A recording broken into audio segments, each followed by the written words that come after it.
ചില കലാകാരന്മാർക്ക് പോലും അവരുടെ ജാതിയും മതവും പ്രശ്നമായിരുന്നില്ല.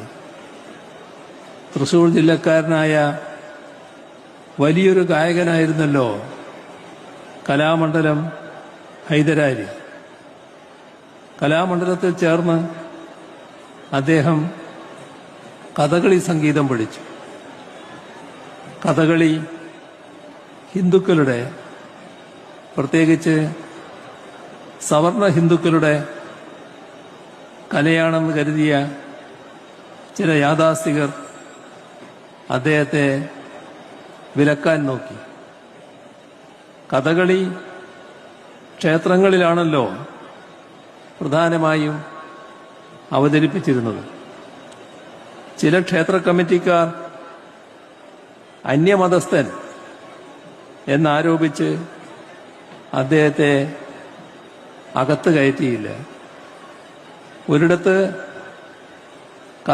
കഥകളി നടന്മാർ മതിലിനകത്ത് സ്റ്റേജിൽ ആടുമ്പോൾ പാട്ടുകാരനായ ഹൈദരലിക്കായി മതിലിന്റെ ഒരു ഭാഗം പൊളിച്ച് മതിലിന് പുറത്തായി ഹൈദരാലിക്ക് നിന്ന് പാടാൻ പ്രത്യേകം ഇടം ഒരുക്കുകയുണ്ടായി.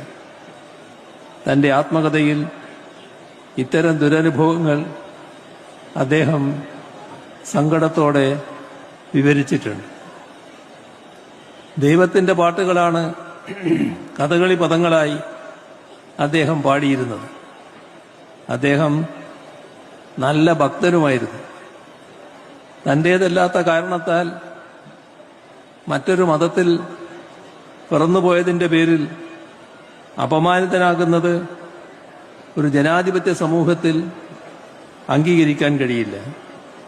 അതേസമയം നിരവധി ക്ഷേത്രങ്ങൾ സന്തോഷത്തോടെ അദ്ദേഹത്തെ പാടാൻ അകത്ത് കയറ്റിയിട്ടുമുണ്ട്.